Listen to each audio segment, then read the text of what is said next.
तो प्रॉपर्टीज में पहला है स्टेबिलिटी। जैसे सबसे पहले देखा होगा स्टेरिक रिपल्शन की वजह से ट्रांस का सिस के मुकाबले ज्यादा स्टेबल होना याद आ रहा होगा। जैसे अगर मुझे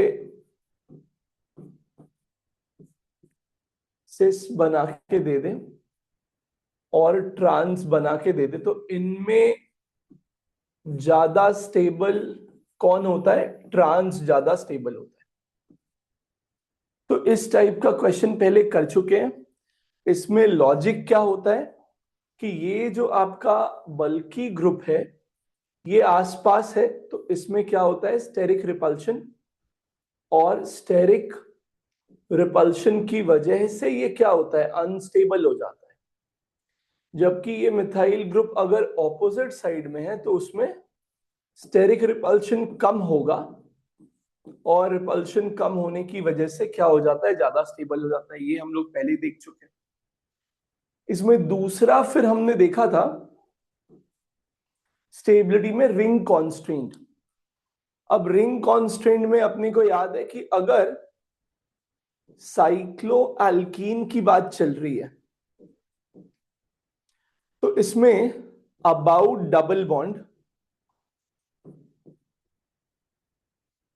अप टू 7 मेंबर्ड रिंग तो जीआई होता ही नहीं है। याद आ रहा है क्या?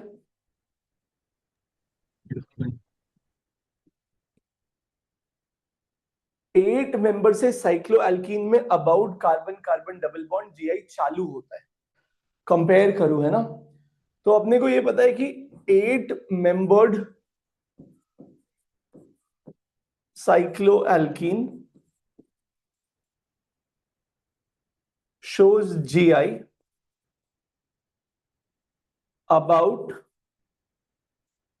Carbon carbon double bond. याद आ रहा है? 8 membered cycloalkene and onwards, 8 membered cycloalkene and onwards shows GI about carbon carbon double bond. और उसमें हम लोगों ने क्या बोला था कि 8 मेंबर, 9 मेंबर, 10 मेंबर, 11 मेंबर, इनमें cis is more stable than trans, और इसके आगे trans is more stable than सिस।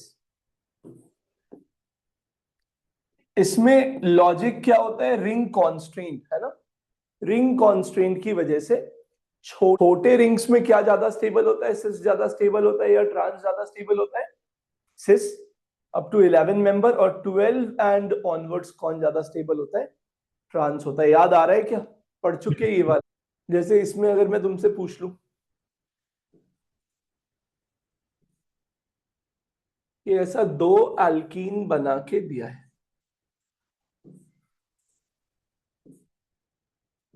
तो इनमें कौन स्टेबल होगा? या ऐसा 2 एल्कीन बना के दिया है तो इसमें कौन स्टेबल होगा? तो आपको देखना है कि साइक्लोएल्कीन की बात हो रही है।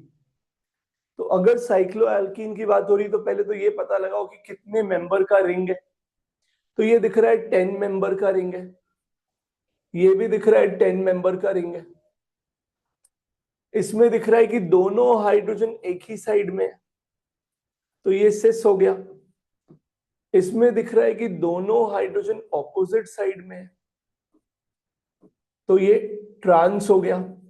और 10 मेंबर में कौन स्टेबल होता है? सिस। फिर यहां देखा ये 12 मेंबर का रिंग है, ये 12 मेंबर का रिंग है। फिर देखा कि इसमें जो हाइड्रोजन है दोनों ये ऑपोजिट साइड में है, तो ट्रांस हो गया। ये समझते कैसे हैं कि हाइड्रोजन ऑपोजिट साइड होगा या सेम साइड होगा? तो उसके लिए बहुत सिंपल है, वो कार्बन sp2 है, और sp2 में आपको 120 का एंगल क्रिएट करने पे फोकस करना है, तो 120 का एंगल क्रिएट कर लो तो ये आ जाएगा, कोई दिक्कत नहीं है।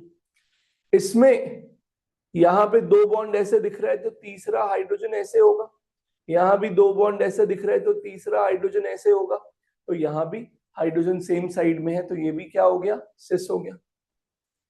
तो ट्रांस और सिस में अगर मैं कंपेयर करूं तो यहां पे कौन ज्यादा स्टेबल लग रहा है? 12 मेंबर है तो ट्रांस होगा, और अगर 10 मेंबर है तो सिस होगा। कभी कभी ऐसा भी होगा कि मॉलिक्यूल्स में अट्रैक्शन होगा, ठीक है, और उस कंडीशन में सिस और ट्रांस में ज्यादा स्टेबल कौन होता है? सिस होता है। जैसे अगर अट्रैक्शन हुआ, अगर अट्रैक्शन होने वाला है मॉलिक्यूल्स में, मॉलिक्यूल के अंदर, तो सिस और ट्रांस में ज्यादा स्टेबल कौन होगा? सिस ज्यादा स्टेबल होगा। जैसे अगर मैं आपसे पूछ लूं कि ये मॉलिक्यूल अपने को गिवन है, इसमें सिस ज्यादा स्टेबल होगा या ट्रांस ज्यादा स्टेबल होगा, क्या बोलोगे? सोच समझ के बोलना, लॉजिक के साथ। तो यहां पे यूनिक बात क्या है? तो यहां पे यूनिक है, ये फ्लोरीन का लोन पेयर रेजोनेंस में जा सकता है, बिल्कुल जा सकता है। किसके साथ? ये पाई बॉन्ड के साथ।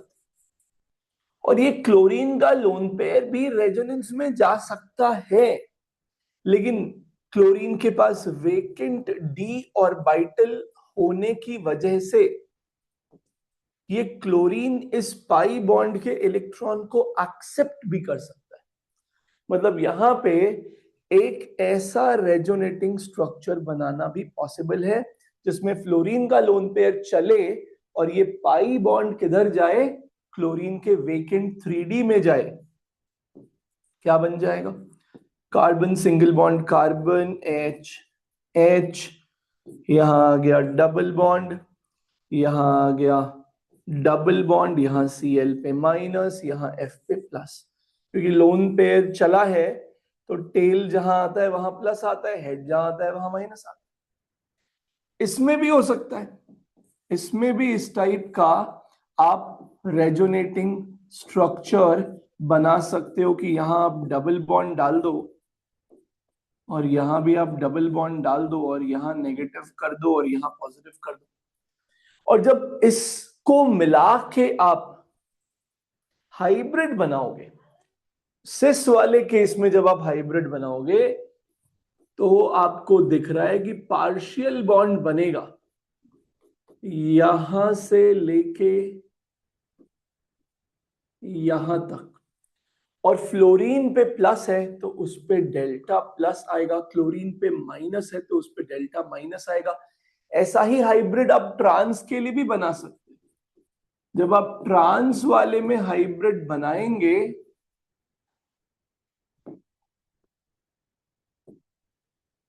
जब आप ट्रांस वाले में हाइब्रिड बनाएंगे यहां पे डेल्टा प्लस और यहां डेल्टा माइनस आएगा।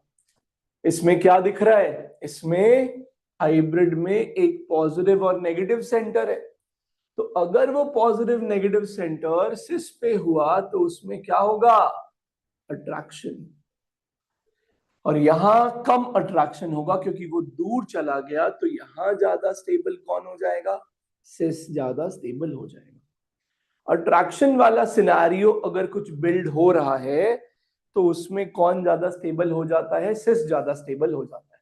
कौन सा इसमें से ज्यादा स्टेबल होगा? सिस वाला ज्यादा स्टेबल होगा। सेम लॉजिक है जो लॉजिक पिछले क्वेश्चन में है। एक क्लोरीन का लोन पेयर चलेगा और ये पाई बॉन्ड इस क्लोरीन के वेकेंट ऑर्बिटल के साथ शेयर होगा। यहां भी वही है, लोन पेयर चलेगा, ये पाई बॉन्ड क्लोरीन के वेकेंट ऑर्बिटल के साथ शेयर होगा। तो जब आप इसका हाइब्रिड बनाएंगे तो सिस वाले केस में हाइब्रिड में यहां डेल्टा प्लस और यहां डेल्टा माइनस आएगा। ट्रांस वाले केस में हाइब्रिड में यहां डेल्टा प्लस और यहां डेल्टा माइनस आएगा। यहां अट्रैक्शन ज्यादा होगा, स्टेबिलिटी ज्यादा होगा हाइब्रिड के। आपको पता है कि ये वाला क्या है? मैलिक एसिड है। और ये वाला क्या है बोलिए? फ्यूमरिक एसिड है। तो यहां मैलिक में क्या होगा? Intramolecular H bonding. यहां पे वो नहीं हो पाएगा, ग्रुप्स दूर हैं, ठीक है। और उसकी वजह से कौन ज्यादा स्टेबल हो जाएगा? मैलिक। बताइए कौन ज्यादा स्टेबल होगा थर्ड वाले में? अगेन सिस वाला ज्यादा स्टेबल होगा, क्योंकि इसमें क्या है, यहां पे लगेगा आयन डाइपोल इंटरैक्शन। नाइट्रोजन पे एक पॉजिटिव चार्ज तो बिल्ड हो ही गया है, और ये कार्बन और ऑक्सीजन में ज्यादा इलेक्ट्रोनेगेटिव कौन है? ऑक्सीजन। तो ऑक्सीजन बॉन्ड का इलेक्ट्रॉन जब खींचेगा तो उस पे डेल्टा माइनस आएगा। यहां भी कार्बन ऑक्सीजन में ऑक्सीजन ज्यादा इलेक्ट्रोनेगेटिव है, इलेक्ट्रॉन खींचेगा उस पे नेगेटिव आएगा, एन पे क्या है, पॉजिटिव है। लेकिन यहां ये आयन और ये नेगेटिव चार्ज ये जो है ये पास में है, तो यहाँ पे आयन डाइपोल इंटरैक्शन की वजह से सिस क्या हो जाएगा, ज्यादा स्टेबल हो जाएगा। किसके मुकाबले? ट्रांस के मुकाबले, ड्यू टू अट्रैक्शन। ठीक है, इसमें इस बात का ध्यान रखेंगे कि ये जो आयन डाइपोल इंटरैक्शन कराना है अपने को, जो यहाँ पे हम लोग करा रहे हैं, सिस को ज्यादा स्टेबल बोल रहे हैं, उसमें आयन इस टाइप का आपको मिलेगा कॉमनली, और डाइपोल में ये वाले बॉन्ड्स लेने हैं। और ध्यान रखना है कि कार्बन आयोडीन को कंसिडर नहीं करना है, ये इंपॉर्टेंट है। कार्बन सल्फर को कंसिडर नहीं करना है, कार्बन फास्फोरस को कंसिडर नहीं करना है, कार्बन सेलेनियम को कंसिडर नहीं करना है। इसका मतलब ये है कि जैसे मान लीजिए अगर मुझे क्वेश्चन ऐसा देता कि यहाँ फ्लोरीन है, हाइड्रोजन है, और यहां दे दिया OH2+, यहां दे दिया हाइड्रोजन, और इसके ट्रांस वाले से कंपेयर करवा दिया, इसका ट्रांस बना के दे दिया और बोला कंपेयर कीजिए किसको, स्टेबिलिटी को। तो ध्यान रखिएगा यहां जो चार्ज है और यहां F ने इलेक्ट्रॉन खींचा, F पे जो माइनस है उसको आयन डाइपोल इंटरैक्शन में कंसिडर करना है। यहां दूर चला गया तो अट्रैक्शन कम होगा, तो डेफिनेटली यहां cis is more stable than trans. लेकिन अगर ये फ्लोरीन की जगह पे आयोडीन होता तो कंसिडर नहीं करते, बिकॉज एक तो इलेक्ट्रोनेगेटिविटी डिफरेंस कम हो जाएगा, तो ये नेगेटिव जो आएगा वो कम आएगा, और अगर ये नेगेटिव कम आएगा तो ये जो अट्रैक्शन है इसका ज्यादा फायदा मिल नहीं पाएगा। और दूसरा, ये ग्रुप्स बड़े भी हो गए, आयोडीन सल्फर ये बड़े भी हो गए, तो बड़े होने से यहाँ पे एक स्टेरिक रिपल्शन भी लगेगा, तो फिर आयन डाइपोल से ज्यादा भारी कौन पड़ता है, स्टेरिक रिपल्शन ही पड़ता है। इसीलिए आयोडीन को यहां कंसिडर मत कीजिएगा आयन डाइपोल इंटरैक्शन में। डाइपोल मोमेंट बहुत इंपॉर्टेंट है। डाइपोल मोमेंट के बारे में हम लोग बेसिक बेसिक जितनी भी बातें हो सकती हैं वो सब जानते हैं, ये सब तो क्लियर है ना। पोलैरिटी क्या होता है नहीं होता है ये तो हम लोग पढ़ चुके हैं पहले, है ना। फिर भी चलो मैं एक बार थोड़ा सा ब्रीफ कर देता हूं। Dipole moment is basically measurement of polarity. क्या होता है ये, मेजरमेंट होता है किसका, पोलैरिटी का। जैसे अब अपने को पता है कि HF का बॉन्ड भी पोलर है और HCl का बॉन्ड भी पोलर है, तो इसमें से ज्यादा पोलर कौन होगा, जिसका डाइपोल मोमेंट ज्यादा आएगा वो ज्यादा पोलर होगा, simple. So that is measurement of polarity. हम डाइपोल मोमेंट निकालेंगे तो पता चलेगा कि HF का डाइपोल मोमेंट ज्यादा आ रहा है, मतलब जो पोलैरिटी है वो HF में ज्यादा है, किसके मुकाबले, HCl के मुकाबले। So that is measurement of polarity. ठीक है, अब निकालते कैसे हैं, तो डाइपोल मोमेंट निकालते हैं भाई चार्ज इनटू डिस्टेंस। इसमें चार्ज क्या होता है, तो जैसे HF का अगर मैंने बॉन्ड ले लिया तो फ्लोरीन जो है वो बॉन्ड के इलेक्ट्रॉन को अपनी तरफ अट्रैक्ट करेगा। जब वो बॉन्ड के इलेक्ट्रॉन को अपनी तरफ अट्रैक्ट करेगा तो फ्लोरीन पे क्या आएगा, नेगेटिव चार्ज, और हाइड्रोजन पे क्या आएगा, पॉजिटिव चार्ज। ये जो चार्ज है इसको यहां लेना है, और ये डिस्टेंस में क्या लोगे, तो इन चार्जेस के बीच में जो डिस्टेंस है that is basically bond length, वो यहां ले लोगे तो डाइपोल मोमेंट आ जाएगा। लेकिन ये मॉलिक्यूल में तो एक ही बॉन्ड था, अगर मॉलिक्यूल में ज्यादा बॉन्ड्स हुए तो अपने को पता है कि हर बॉन्ड का डाइपोल मोमेंट निकाल के उसका वेक्टर सम करना पड़ेगा, बिकॉज डाइपोल एक वेक्टर क्वांटिटी होता है। Okay, so dipole is a vector quantity dipole is a vector quantity, और आपको जब किसी मॉलिक्यूल का डाइपोल मोमेंट निकालना पड़ेगा तो आपको डाइपोल का वेक्टर सम लेना पड़ेगा। वेक्टर सम कैसे लेते हैं? तो बचपन से पढ़ते आ रहे हैं, रिजल्टेंट डाइपोल मोमेंट कैसे निकालेंगे? μ1 square plus μ2 square plus 2 μ1 μ2 cos theta.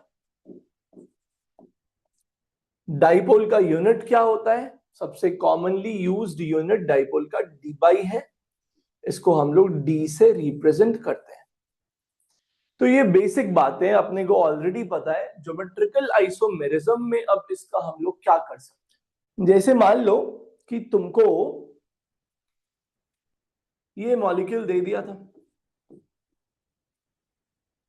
Right, और ये वाला मॉलिक्यूल भी दे दिया था,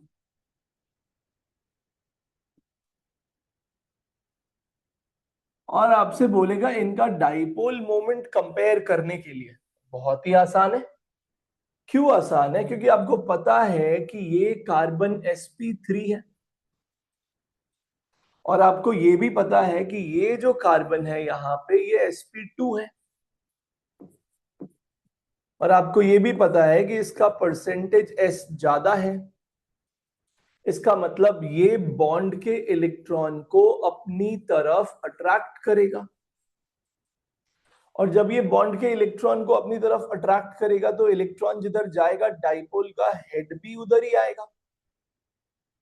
यहां भी वही है, इलेक्ट्रॉन जिधर जाएगा डाइपोल का हेड उधर ही आएगा, जिधर इलेक्ट्रॉन जाएगा डाइपोल का हेड उधर ही आएगा। हर बॉन्ड में ऐसा करना है, और फिर क्या लेना है? उसका वेक्टर सम। तो यहां तो दिख रहा है कि ये तो कैंसिल कर देगा, तो इसका तो डाइपोल मोमेंट क्या आ जाएगा? जीरो। और जब किसी मॉलिक्यूल का रिजल्टेंट डाइपोल मोमेंट जीरो आता है तो उसको क्या बोलते हैं? Non polar. लेकिन क्या वैसे कैंसिल इस वाले में हो पाएगा? नहीं हो पाएगा। इसका मतलब है इसका रिजल्टेंट जीरो नहीं होगा, और इसको क्या बोलना पड़ेगा? पोलर बोलना पड़ेगा।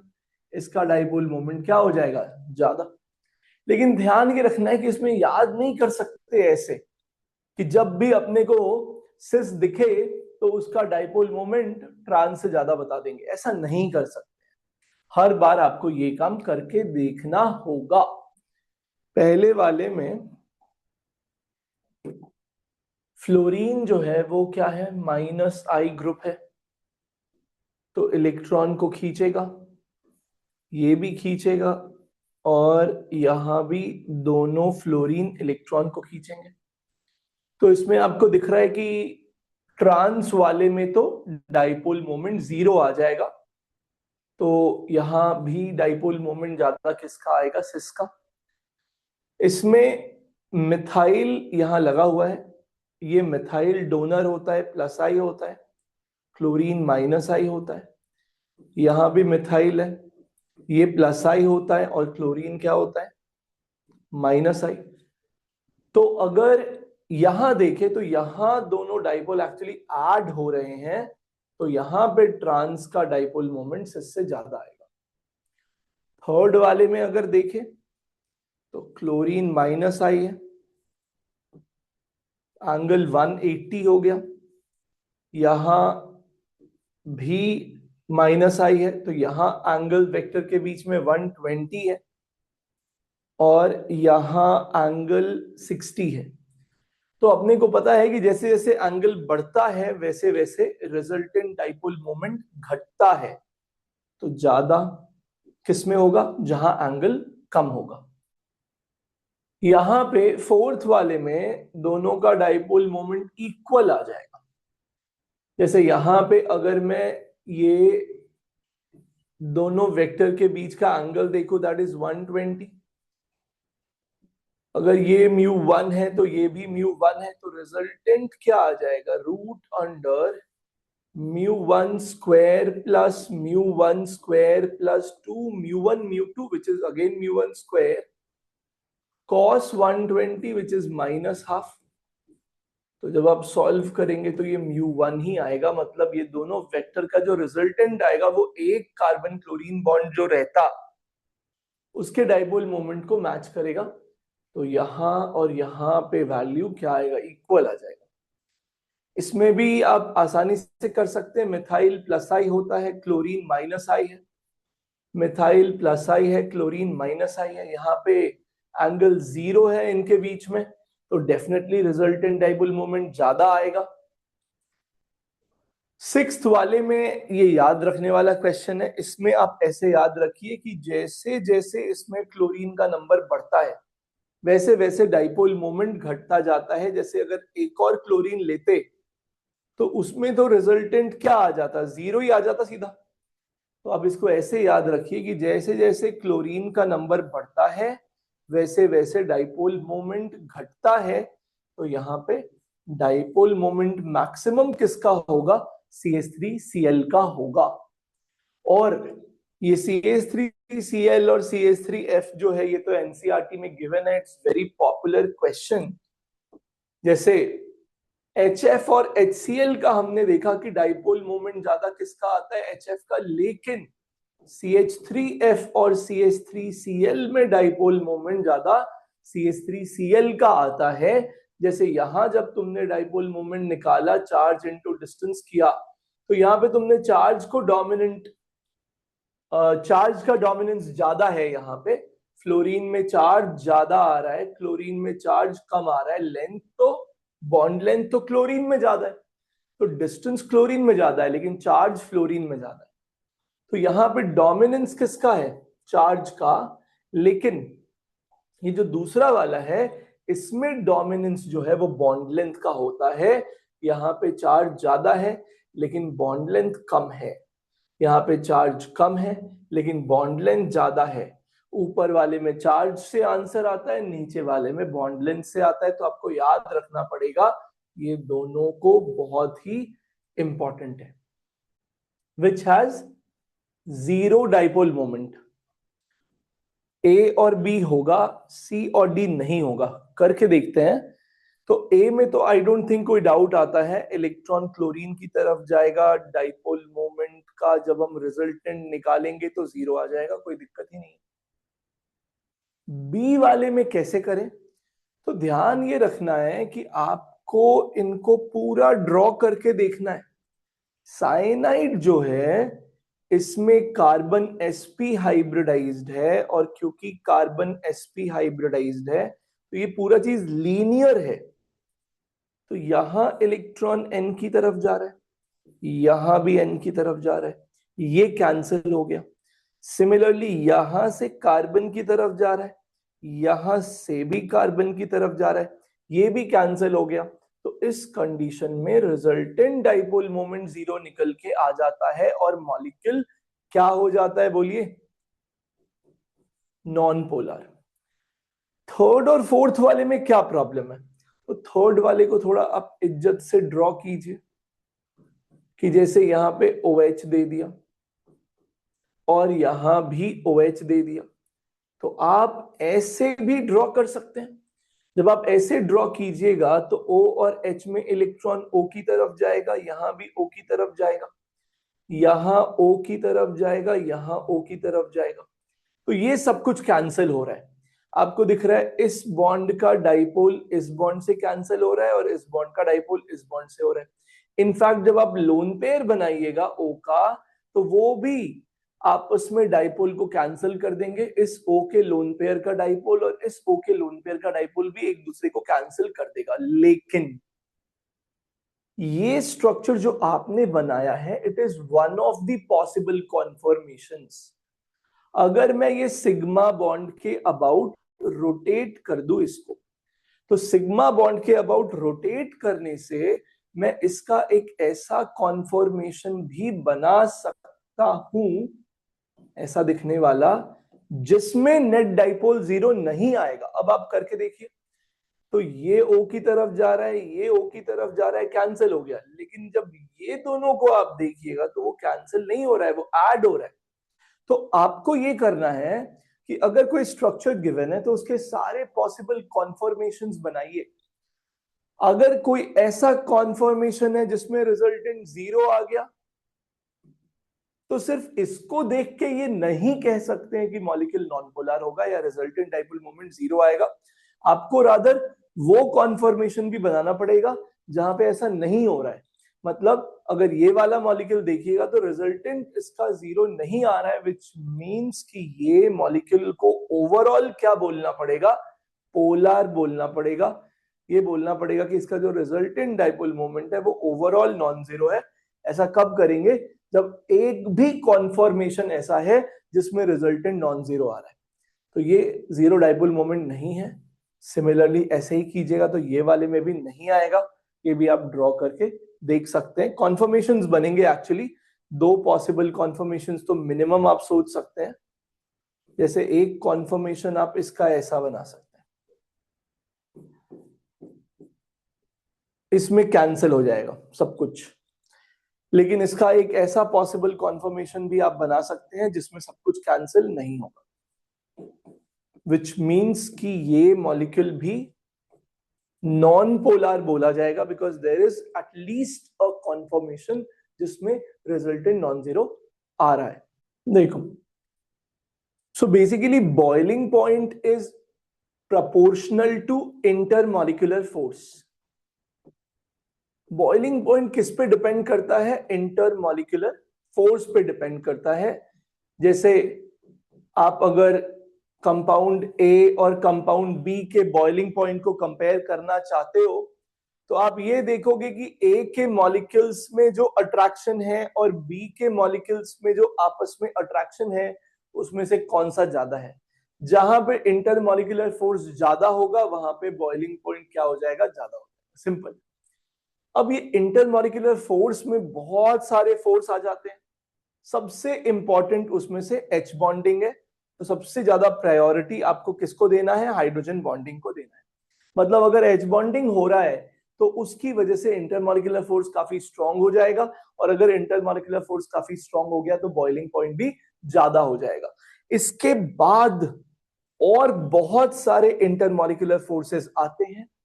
जैसे आपको पता होगा ion dipole, dipole dipole, ion induced dipole, dipole induced dipole और इंस्टेंटेनियस डाइपोल, इंड्यूस्ड डाइपोल।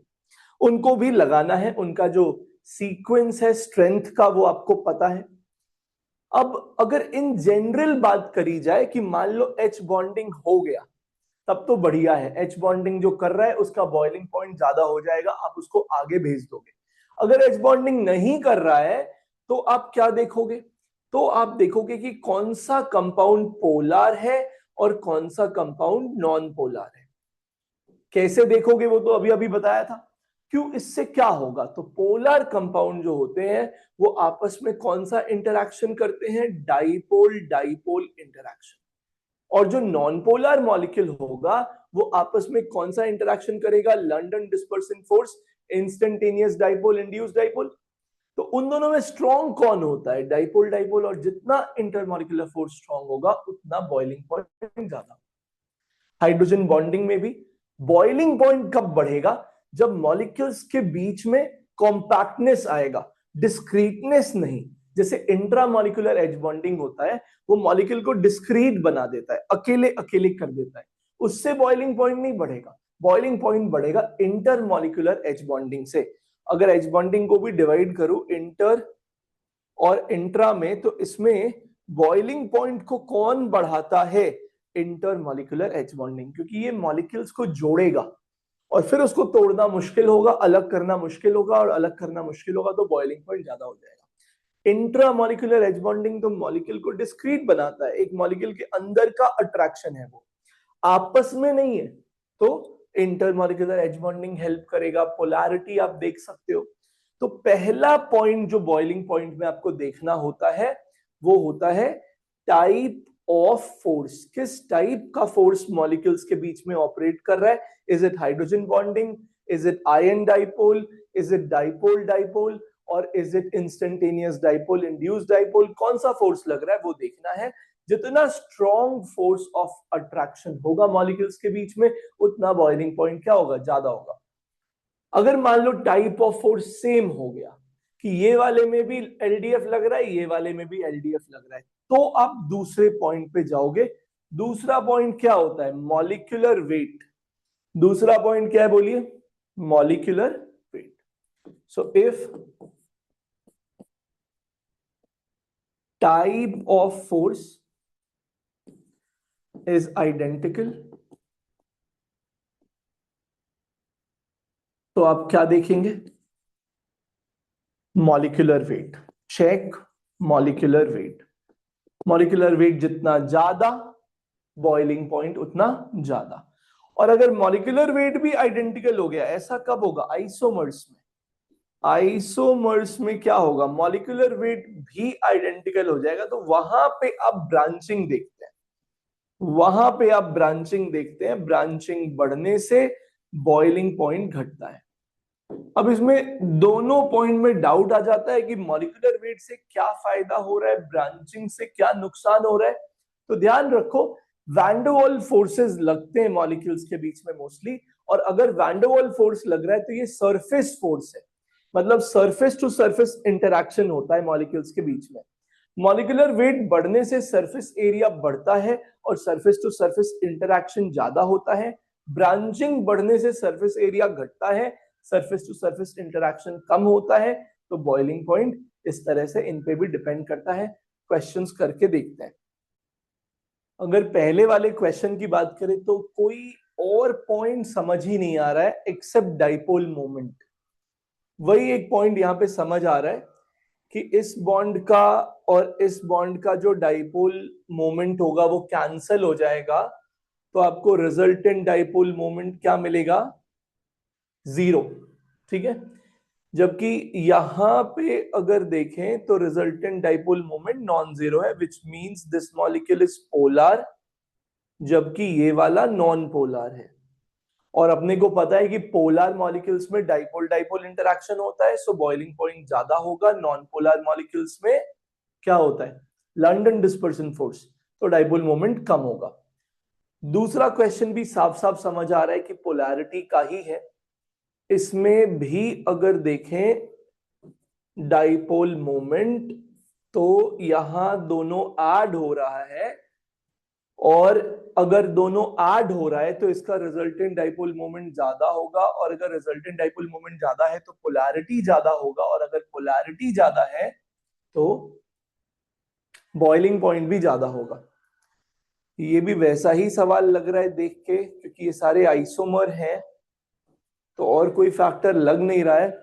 यहां भी आप देखोगे तो सेकंड वाले में डाइपोल ऐड हो रहा है, सीधा सीधा ऐड हो रहा है, इनके बीच का एंगल 0 है, तो जो रिजल्टेंट डाइपोल मोमेंट आएगा वो तीसरे में ज्यादा आएगा, सॉरी सेकंड वाले में ज्यादा आएगा।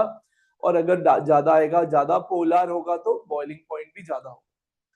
फोर्थ वाला तो सिंपल लग रहा है, ये नॉन पोलर लग रहा है देख के ही, और ये देख के पोलर लग रहा है, तो ज्यादा डाइपोल मोमेंट किसका होगा? पोलर वाले का होगा। इसमें हाइड्रोजन बॉन्डिंग हो सकता है क्योंकि ऐसा हाइड्रोजन अवेलेबल है। इसमें हाइड्रोजन बॉन्डिंग नहीं हो सकता, तो डेफिनेटली एच बॉन्डिंग करने की वजह से ज्यादा डाइपोल मोमेंट पहले वाले का होगा। यहां भी इसमें एच है अवेलेबल जो हाइड्रोजन बॉन्डिंग कर सकता है, तो डाइपोल मोमेंट ज्यादा होगा। यहां भी ऐसा हाइड्रोजन अवेलेबल है जो एच बॉन्डिंग कर सकता है, तो dipole moment sorry boiling point ज्यादा होगा। यहां भी हाइड्रोजन अवेलेबल है जो एच बॉन्डिंग कर सकता है, तो बॉइलिंग पॉइंट ज्यादा होगा। यहां भी हाइड्रोजन अवेलेबल है जो एच बॉन्डिंग कर सकता है, तो बॉइलिंग पॉइंट ज्यादा होगा। देखो इसमें ये मिथाइल में ऐसा कोई हाइड्रोजन नहीं है जो एच बॉन्डिंग कर सके। यहां अब आपको दिख रहा है कि एच बॉन्डिंग तो दोनों में होगा, तो टाइप ऑफ फोर्स सेम हो गया, तो फिर डिफरेंस कहां आएगा? मॉलिक्यूलर वेट में। यहाँ 3 कार्बन का चेन है, यहाँ 4 कार्बन का चेन है, यहाँ मॉलिक्यूलर वेट ज्यादा है, और अगर मॉलिक्यूलर वेट ज्यादा होगा तो बॉइलिंग पॉइंट भी ज्यादा होगा।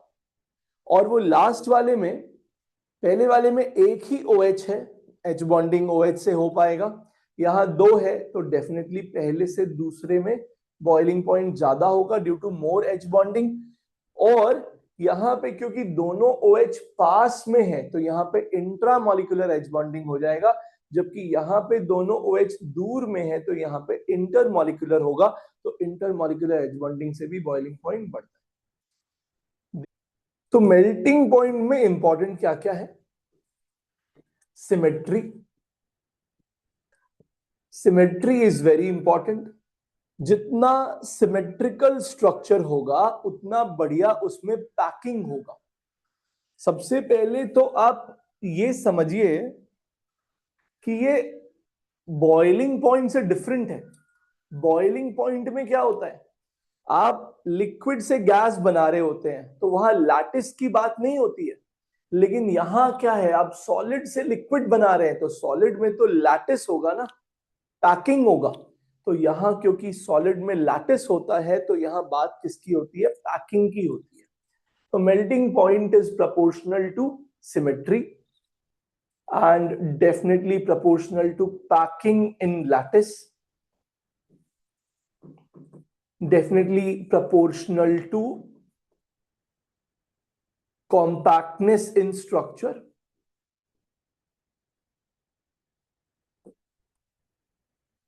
और एक बात अब थोड़ा सा याद रख सकते हैं, एरोमैटिसिटी से भी स्ट्रक्चर में कॉम्पैक्टनेस आता है, एरोमैटिसिटी से भी मेल्टिंग पॉइंट बढ़ता है।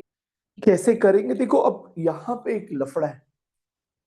लफड़ा क्या है, जैसे सिस और ट्रांस की अगर हम बात करें, सिस और ट्रांस की अगर हम बात करें तो हम कैसे कहेंगे कि सिस ज्यादा सिमेट्रिकल है कि ट्रांस ज्यादा सिमेट्रिकल है। ये एक बहुत बड़ा प्रॉब्लम। देखने में दोनों सिमेट्रिकल लगता है, बोलिए, सिस भी सिमेट्रिकल लगता है, ट्रांस भी सिमेट्रिकल लगता है। लेकिन ध्यान रखिएगा,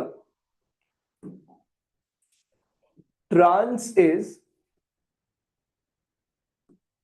more symmetrical than cis. Trans cis से ज्यादा सिमेट्रिकल क्यों है, कैसे है, कैसे पता चलेगा?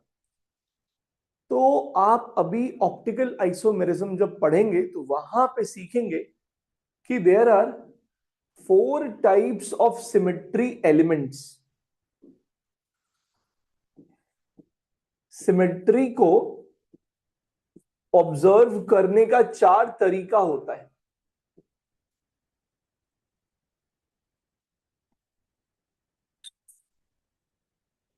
तो वो 4 सिमेट्री एलिमेंट्स कौन कौन सा है? पहला होता है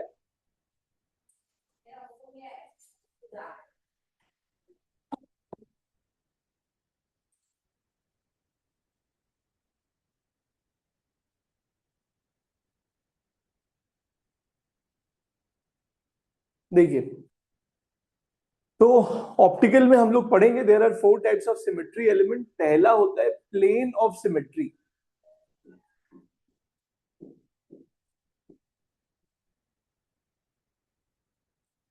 दूसरा होता है सेंटर ऑफ सिमेट्री,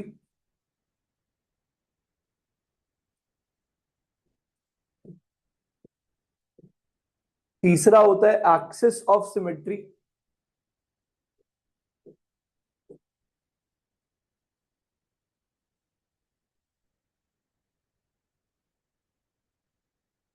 चौथा होता है ऑल्टरनेट एक्सिस ऑफ सिमेट्री।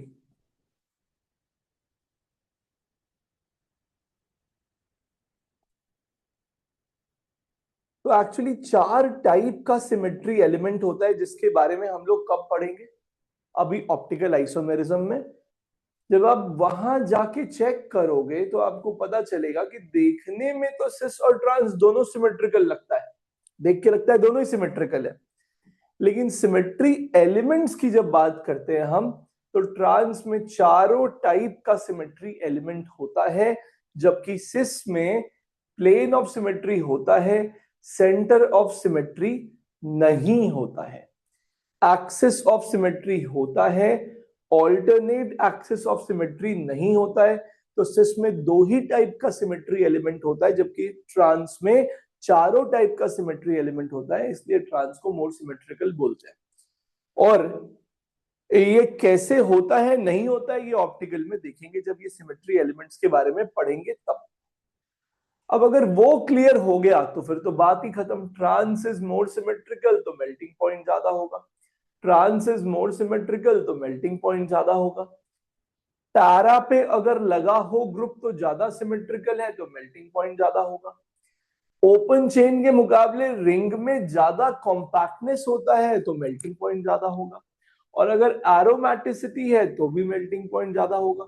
तो इस टाइप के मेल्टिंग पॉइंट के क्वेश्चंस आ सकते हैं।